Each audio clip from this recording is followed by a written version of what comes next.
Sudah banyak profesi yang beliau geluti, mulai dari guru, wartawan, dosen, dan sampai akhirnya menjadi pejabat. Seorang politisi kawakan Indonesia dulu sangat menggeluti dunia politik, namun sekarang beliau tinggalkan politik tersebut dan fokus beribadah. Penasaran siapa beliau? Oke, sebelum lanjut, mohon dukungan kepada sobatku semua untuk like, subscribe, dan klik notifikasi untuk channel ini ya kawan-kawan. 1, 2, 3, 4, 5, gas subscribe. Hamzahas adalah salah satu politikus kawakan Indonesia. Hamzahas lahir di Ketapang, Kalimantan Barat pada tanggal 15 Februari 1940 Masehi. Ayah Hamzah sendiri bernama Abdul Hadi Ahmad dan ibunya bernama Zainab. Nah, berlanjut berkaitan dengan hidup pribadinya sendiri, di mana Hamzah itu memiliki 2 orang istri, yaitu Asmaniyah dan Titin Kartini. Dari 2 pernikahan ini menghasilkan 12 anak, dan salah satunya adalah Nur Agus Haz yang merupakan anggota DPR dari Partai P3. Nah, dalam dunia pendidikan sendiri, Hamzah kecil menempuh pendidikan sekolah dasar di Pontianak, Kalimantan Barat. Setelah itu, kemudian beranjak kepada remaja Hamzah bersekolah di SMP di Pontianak, Kalimantan Barat juga. Dan setelah itu, mantan wakil presiden ke-9 itu melanjutkan pendidikannya di Sekolah Menengah Ekonomi Atas atau SMEA dan lulus pada tahun 1961. Setamat Sekolah Menengah Ekonomi Atas itu, beliau tidak langsung melanjutkan pendidikannya, namun beliau harus bekerja terlebih dahulu sebagai wartawan di Surat Kabar Pontianak Bebas. Satu tahun berlalu, ia harus menyudahi profesi kewartawanannya itu karena harus ikut dengan sang ayah pindah ke Yogyakarta. Sesampainya di kota Gudeg, Yogyakarta, Hamzah memutuskan untuk melanjutkan pendidikannya di Akademi Koperasi Negara Yogyakarta. Karena giat berorganisasi sejak SMP dulu di kampusnya, itu pun ia mendirikan Pergerakan Mahasiswa Islam Indonesia atau PMII, sekaligus ia terpilih menjadi ketuanya pada periode 1962 sampai 1965. Dan berlanjut pada tahun 1965 itu, Hamzah kembali ke Pontianak dan bergelar sarjana muda. Selanjutnya, ia meneruskan kuliah di Fakultas Ekonomi Universitas Tanjung Pura dan mengambil jurusan Ekonomi Perusahaan atau ada yang mengatakan juga ilmu perusahaan, di mana pada masa itu ia juga aktif di organisasi, yaitu sebagai ketua PMI lagi di periode 1965 sampai 1971. Lalu bagaimana nih perjalanan karir dari Hamzah setelah memutuskan menyudahi profesi wartawan hingga kemudian duduk di kursi orang nomor 2 di Indonesia? Mari kita simak bersama-sama. Oke, selepas Hamzah lulus kuliah pada tahun 1971, Hamzah pernah nih menjadi wakil ketua DPW Nahdlatul Ulama bagian Kalimantan Barat. Setelah itu dia menjadi wakil rakyat bagi Nahdlatul Ulama pada tahun itu juga, di mana pasca terjadinya fusi antara Nahdlatul Ulama dengan Partai Persatuan Pembangunan, Hamzah bergerak menjadi anggota DPR dari P3 serta menjadi pengurus penting P3 sampai akhirnya menjabat menjadi ketua umum P3 pada saat itu. Kemudian Hamzah ditunjuk sebagai ketua umum P3 pada periode 1998 sampai 2007 menggantikan Ismail Hasan Matarium. Jabatan tersebut adalah yang keempat setelah partai berdiri. Di masa pasca reformasi, banyak kader nih dari PPP yang akhirnya keluar dan membangun partainya sendiri. Hal ini menjadi tantangan tersendiri nih bagi Hamzah. dalam membesarkan partai yang berlambang Ka'bah tersebut. Sebut saja Abdurrahman Wahid Gus Dur dengan PKB-nya dan Amin Rais dengan PAN-nya. Kedua partai tersebut pada akhirnya menjadi lawan sepadan P3 yang menjadikan Islam sebagai asas atau pedoman dalam menjalankan partai politik.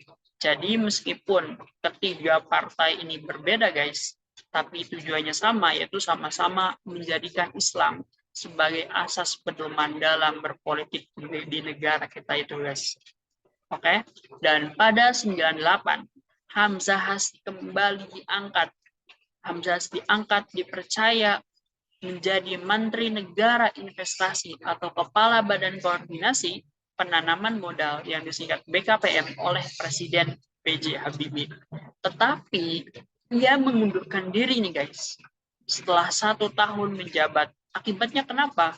Akibatnya banyak desakan dari masyarakat agar pimpinan partai itu tidak menjabat. Karena apa? Karena mungkin teman-teman tahu sendiri ya, kalau partai atau ketua partai itu menjabat, takutnya ada ketimpangan nih dalam menjabat. Ditakutkan seperti itu, makanya masyarakat menolak, protes supaya ketua partai tidak menjabat di pemerintahan. Oleh karena itu, Hamzahas itu mengundurkan diri, di mana beliau mengundurkan diri pada tanggal 18 Mei 1999. Namun, kemudian pada 6 Oktobernya di tahun yang sama, yaitu 99, Hamzahas terpilih lagi namun sebagai wakil ketua DPR RI untuk periode 99 sampai 2004. Baru beberapa minggu menjadi wakil ketua DPR RI, Presiden Abdurrahman Wahid memintanya menjadi menteri pada Kabinet Persatuan Nasional sebagai Menteri Koordinator Bidang Kesejahteraan Rakyat dan Pengentasan Kemiskinan Indonesia. Dia kembali menerima amanat tersebut dan kembali pada 26 November 1999, Hamzahas mengundurkan diri dengan alasan yang sama, yaitu karena desakan masyarakat yang tidak mau ketua partai itu berada atau menjabat sebagai politik atau pemerintah. Dan oleh karena itu, Hamzahas turun tahta atau mengundurkan diri dan dia lebih memilih fokus dengan partainya itu. Di mana aksi pengunduran diri itu juga merupakan aksi pengunduran diri pertama dalam Kabinet Persatuan Nasional. Setelah Hamzah hanya menjabat selama kurang lebih 2 bulan.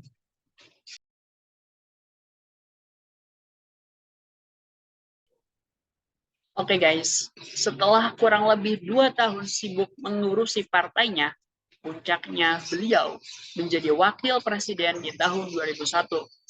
Jadi ceritanya begini guys, jadi waktu itu ketika Presiden Abdurrahman Wahid diberhentikan pada sidang istimewa MPR yang diketuai oleh Amin Rais, mungkin teman-teman sudah tahu ya, yang pernah saya ceritakan di konten sebelumnya. Oke, lanjut. Di mana Megawati Soekarno Putri akhirnya yang merupakan wakil presiden naik nih menjadi presiden. Dan Hamzahas naik juga menjadi wakil presiden ke-9 pada 26 Juli 2001. Saat itu Hamzahas tidak langsung menempati kursi wakil presiden karena harus melalui pemilihan dan bersaing dengan tokoh-tokoh lainnya juga yang sama kuat seperti Akbar Tanjung, Susilo Bambang Yudhoyono, Agun Gumelar, dan Siswono Yudhokusodo.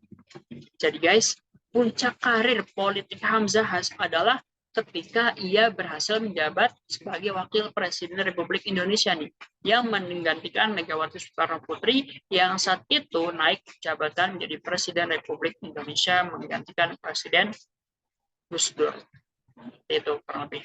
Jadi dalam pemilihan wakil presiden yang dilakukan oleh 700 orang anggota MPR tersebut, Hamzahas akhirnya berhasil unggul dari Susilo Bambang Yudhoyono dan kontestan lainnya. Beliau resmi menjadi Wakil Presiden Republik Indonesia terhitung sejak tanggal 26 Juli 2001 sampai 20 Oktober 2004. Nah, setelah beliau selesai nih dengan jabatannya sebagai wakil presiden di tahun 2004, dan pada tahun 2004-nya itu juga, beliau langsung ingin mencalonkan diri sebagai presiden. Di mana pada pemilu 2004, Partai Persatuan Pembangunan meraih posisi keempat, berada di bawah Partai Kebangkitan Bangsa dengan 8,15% suara. Sehingga Hamzah Has dicalonkan sebagai calon presiden oleh partainya yaitu P3 berpasangan dengan Agung Gumelar sebagai calon wakil presiden. Tetapi ia kalah dengan perolehan suara hanya 3% saja.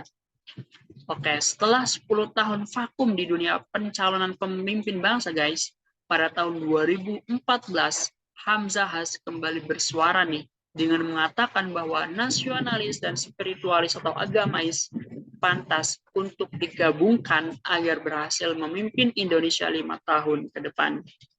Ungkapan tersebut ternyata disambut baik nih oleh calon Presiden Joko Widodo kala itu dengan berpasangan yang nasionalis dan agamais yaitu Bapak Yusuf Kala, sehingga mendapat dukungan dari Hamzah Has dan pada akhirnya Joko Widodo dan Yusuf Kala berhasil melenggang masuk ke istana menjadi presiden dan wakil presiden. Nah, saat ini di Pilpres 2024 ini, guys, menurut kalian siapa nih dari 3 paslon yang memiliki jiwa nasionalis dan spiritualis dan mendapat dukungan dari Hamzah Has? Coba komen di bawah ya, guys. Oke, setelah menjabat Ketua Umum Partai P3, pada akhirnya di tahun 2007 digantikan oleh Surya Dharma Ali. Sementara itu, ia sudah tidak lagi aktif nih, baik di partai maupun di dunia politik Indonesia.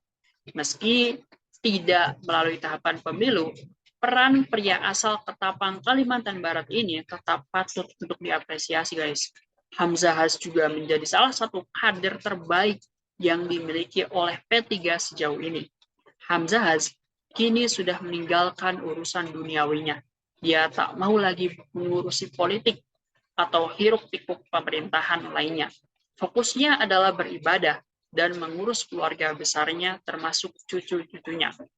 Beliau menegaskan kembali, beliau mengatakan tak lagi mau terjun ke urusan politik atau masalah lain. Fokusnya sekarang adalah mengejar akhirat. Masya Allah. Beribadah dari masjid ke masjid dan berbuat kebaikan. Selain itu, politisi senior P3 ini juga punya aktivitas nih santai bersama keluarga, khususnya para dengan cucu-cucunya. Hamzah Has ternyata punya cucu lebih dari 30, guys. Sebuah keluarga yang sangat besar, karena memang kita tahu dari di awal kan, bahwasanya anak dari Hamzah saja itu ada 12, guys. Jadi ya, hal yang wajar lah kalau cucunya itu banyak sekali. Ya, jadi pria berusia 83 tahun ini masih suka berenang, guys, bersama keluarganya. Dan ada hal menarik nih dari berenang yang bisa dikombinasikan dengan ibadah, kata beliau. Di mana beliau berkata, saat berenang itu baca sholawat, terakhir baca istighfar. Istimewanya, kita tidak pernah batal wudhu. Kalau batal, kita menyelam saja. Sebelum mulai kita wudhu, berendamkan, masuk kepala selesai, baru selesai ilmunya. Saya di Kalimantan, di tepi sungai, biasa ke seberang. Dari SD suka berenang, sambungnya. Nah, itu mungkin asumsi dari Bapak Hamzah Has yang memang dari kecil itu sudah terbiasa, guys, berenang. Yaitu khususnya di sungai. Kemudian ketika beliau sudah pensiun, sudah banyak waktu dengan keluarga beliau, mengaplikasikan dari masa kecilnya itu untuk berenang, dan kali ini beliau berenang dengan keluarga besarnya. Jadi bisa tetap happy gitu, guys. Oke, sobat-sobat YouTube semua, tadi merupakan biografi nih wakil presiden ke-9 kita, Bapak Hamzah Has, yang banyak sekali pengalaman maupun pelajaran positif yang dapat kita ambil untuk kehidupan kita ini. Namun, Jika nih dirasa dari penjelasanku tadi itu ada yang kurang, mohon koreksi dengan komen di bawah, guys. Nah, jika kamu merasa menambah pengetahuan baru dengan konten ini, jangan lupa like, subscribe, dan klik lonceng notifikasinya. Wassalamualaikum warahmatullahi wabarakatuh.